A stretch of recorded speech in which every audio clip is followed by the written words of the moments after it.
Hello, my name is Kanji Sahara, and I am the narrator of this video on the internment of the people of Japanese ancestry living in Hawaii during World War II. I want to explain how internment happened in Hawaii. It is completely different from how it happened on the mainland. The internment of the Japanese living in Hawaii during World War II was the final act in the 100-year-old struggle for the control of the Pacific Ocean. For the United States, control of the Pacific Ocean would fulfill its manifest destiny. Note that Hawaii is in the center of the Pacific Ocean. The United States needed Hawaii for its naval ships, needed Pearl Harbor for its naval ship. Pearl Harbor was on the island of Oahu in the territory of Hawaii. People of Japanese ancestry constituted a big portion of the population of Hawaii.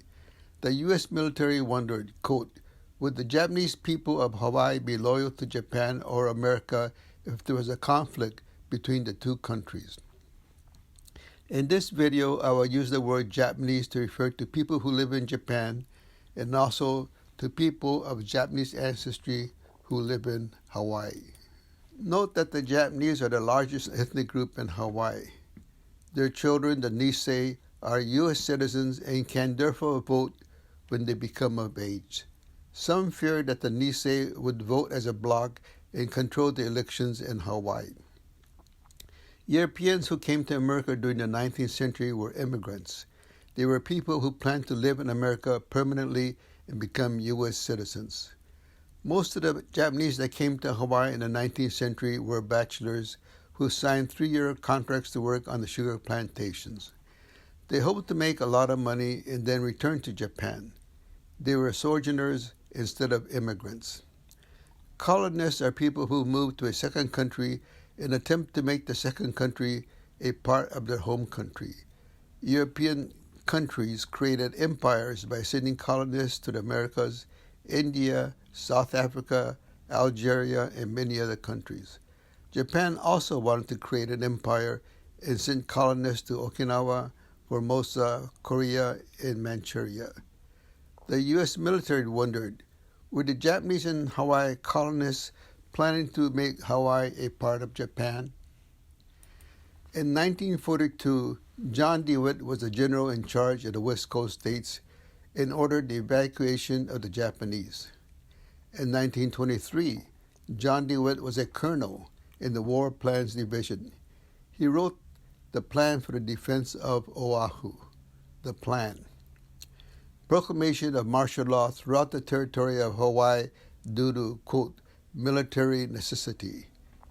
In 1942, General DeWitt used military necessity as a reason to evacuate 120,000 West Coast Japanese. In 1923, John DeWitt said for Hawaii to intern those Japanese considered, quote, dangerous.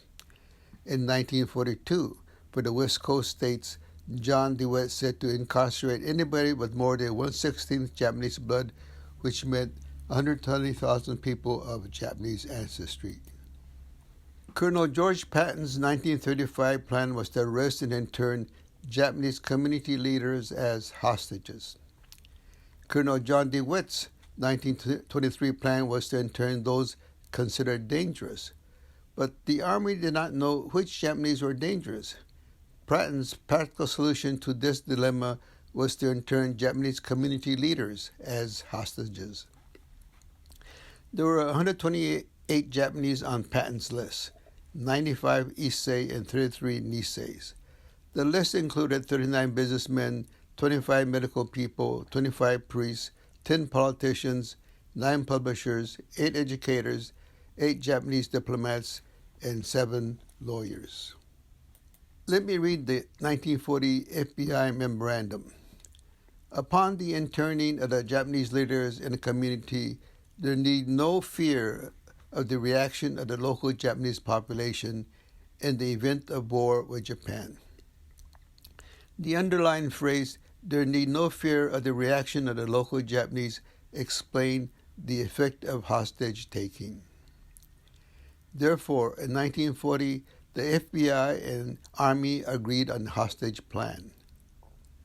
On the West Coast states, the hostage plan would not have worked.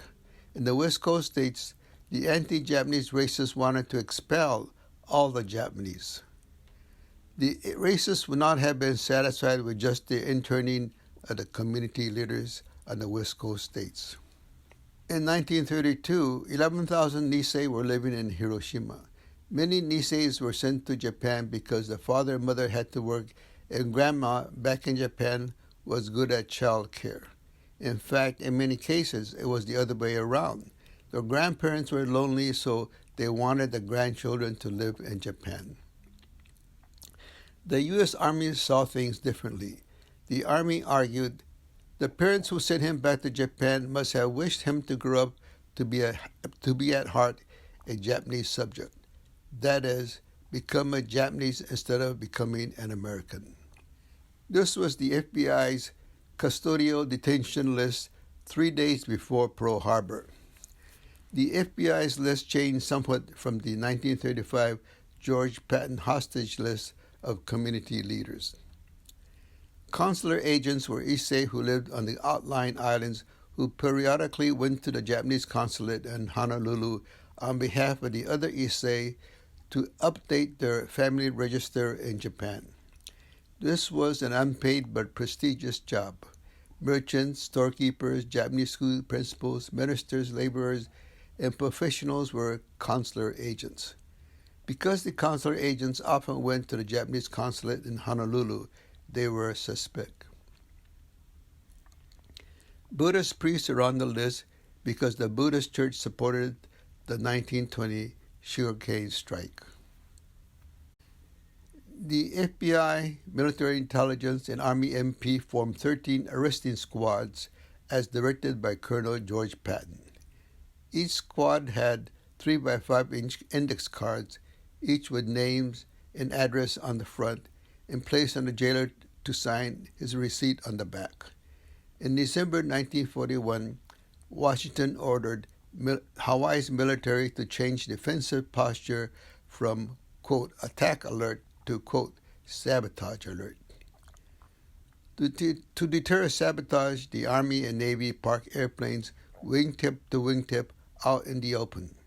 Guards were stationed around the airplanes. Everybody was ready for war. On Sunday, December 7th, 353 planes from 6 Japanese aircraft carriers attacked Oahu.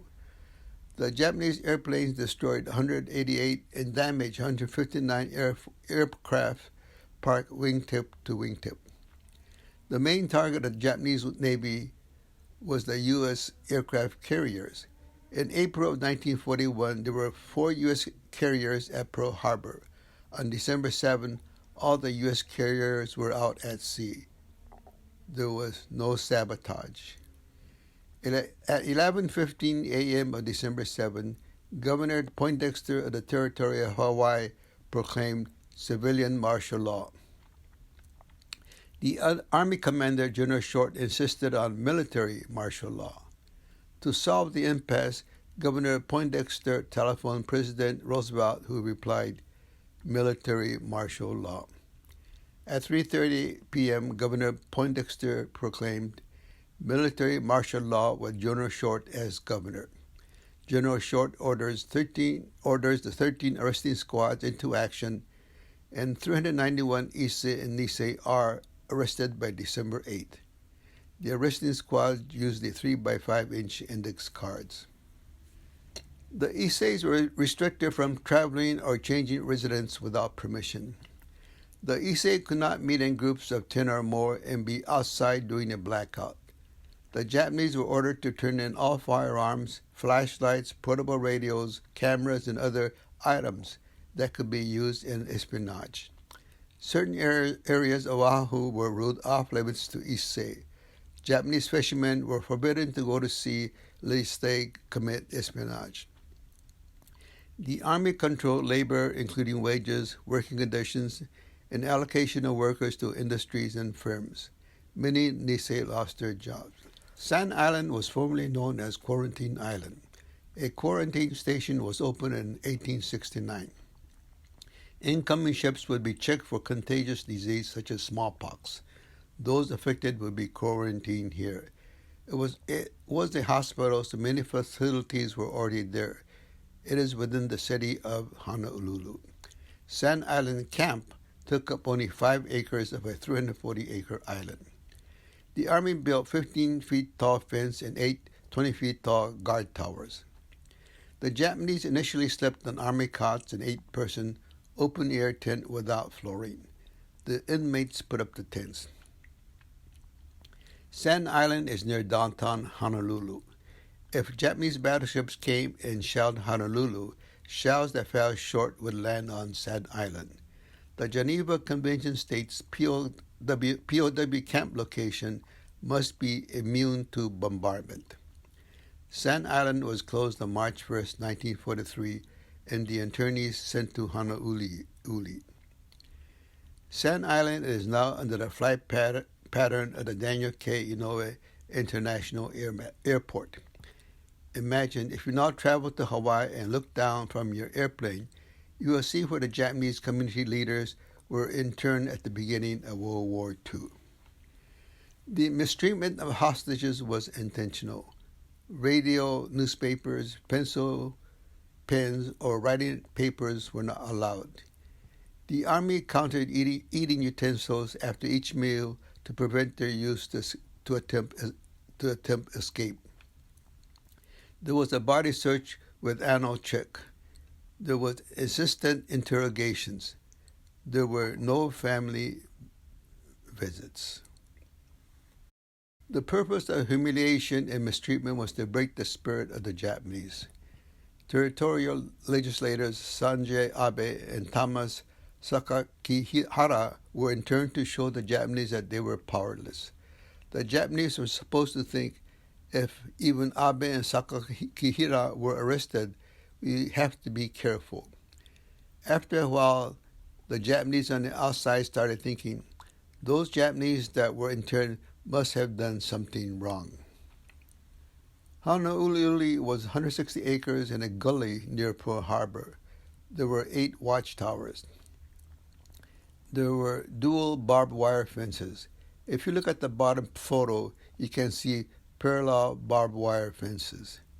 In Jerome and Rower, we had, quote, cattle fences. In a cattle fence, there were wooden posts about 15 feet apart and 4 or 5 strands of barbed wire stretched between the posts. It was designed to contain cattle. A cattle fence cannot contain people. Us boys used to squeeze through the fence all the time in Jerome and Rower. In Honolulu, internees slept in double-decker decks.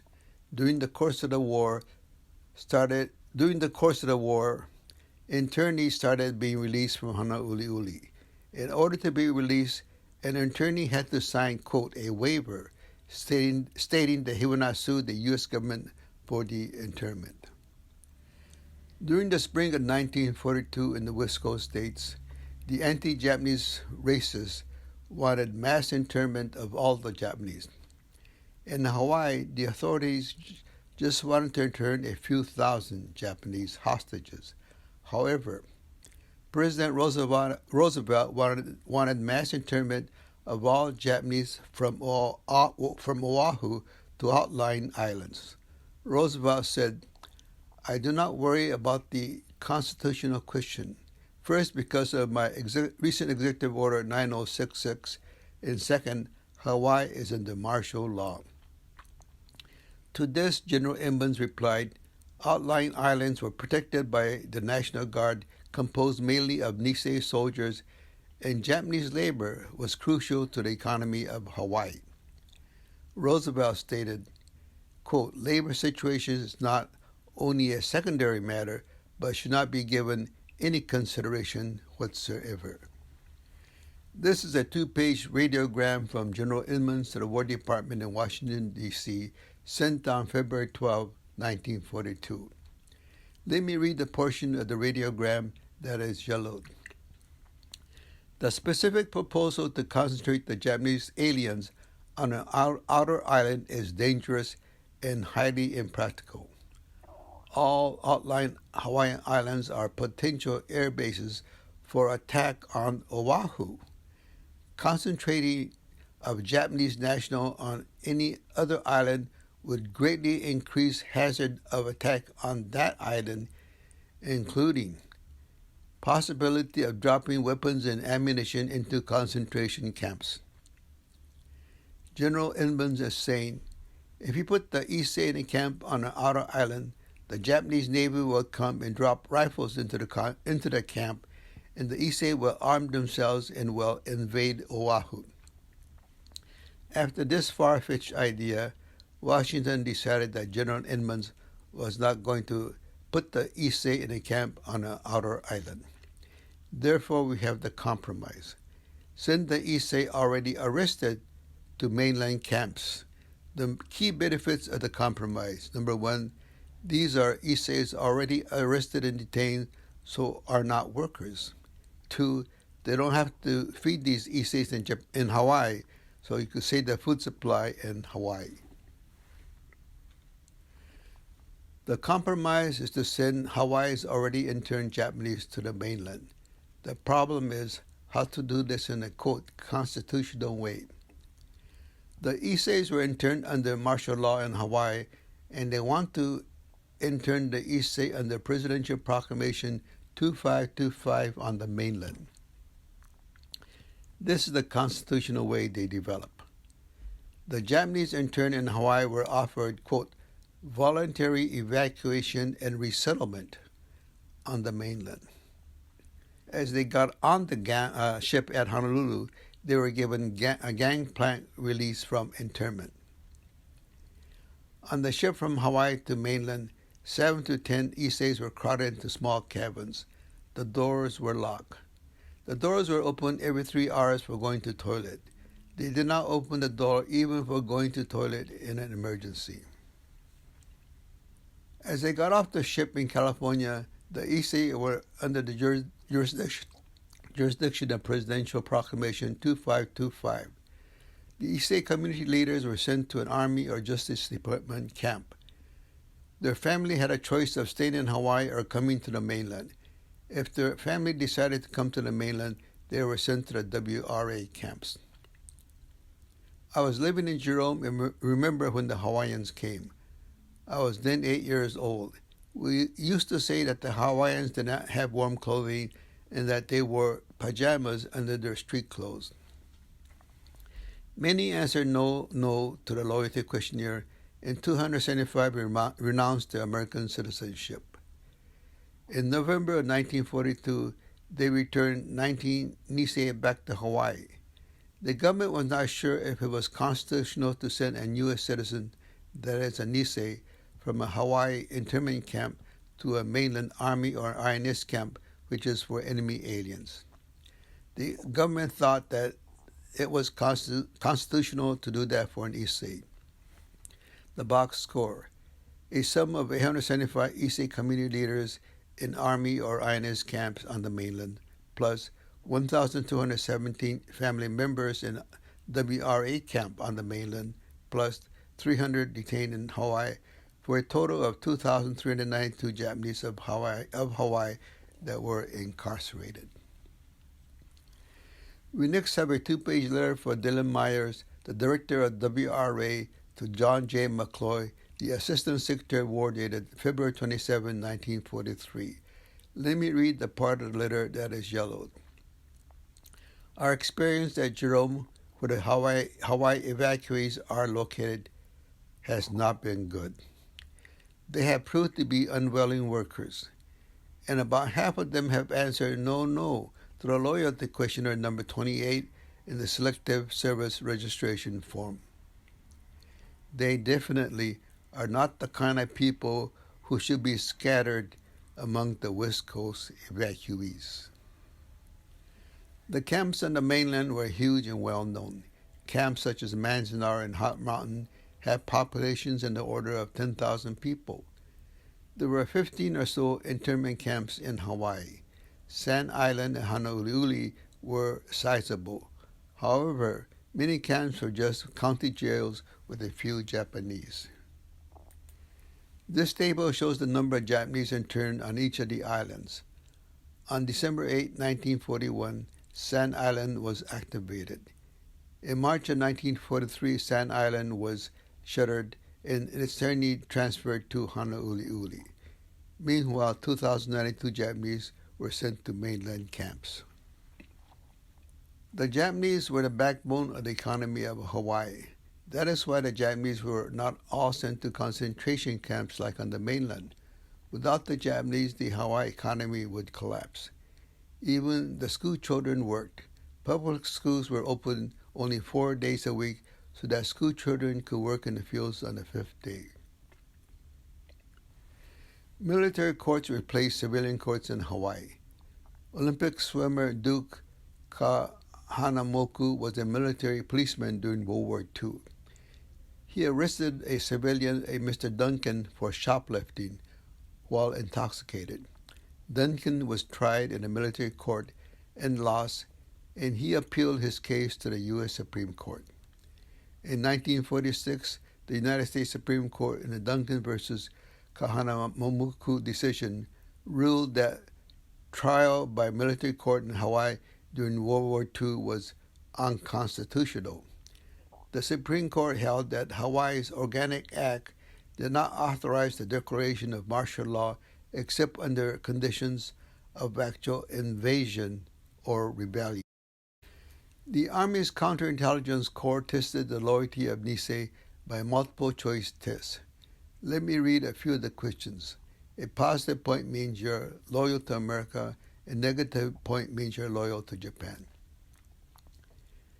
Japanese receive 1 positive point for each question if anglicized given name, registered voter, married U.S. citizen, attended American high school or college, and was a farm worker. Japanese receive 1 negative point for each question if Japanese given name, married Issei, had attended Japanese language school, and was a fisherman. This is a multiple choice test like those given at high school and colleges. The points for each of the questions are added together to get a score for that person. After the score for a person is calculated, what does it mean? Does a score of negative 15 mean that Nisei is a spy? On October 18, 1944, 6 days before the martial law was going to expire, President Roosevelt signed Executive Order 9489 for Hawaii. EO 9489 stated, military commander of the Territory of Hawaii may, quote, evacuate or exclude and detain incident there to prevent espionage or sabotage. October 18 was 6 days before the 442nd RCT rescued the lost battalion.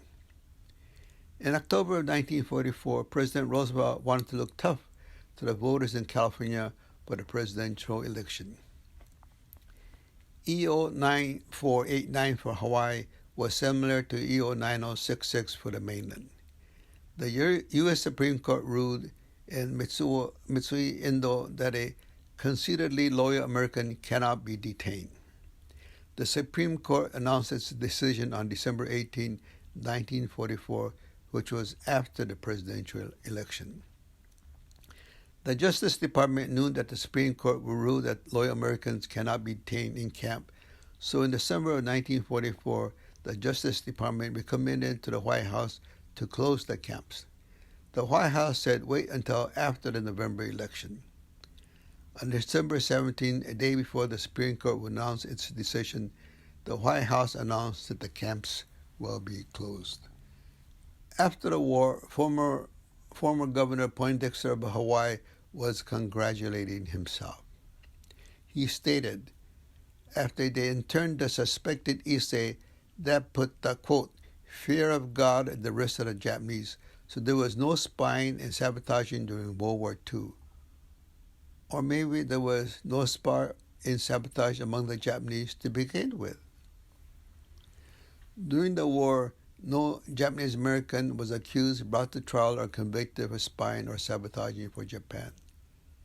The 100th Battalion and 442nd RCT received the most award for its size and length of service in the history of the U.S. Army.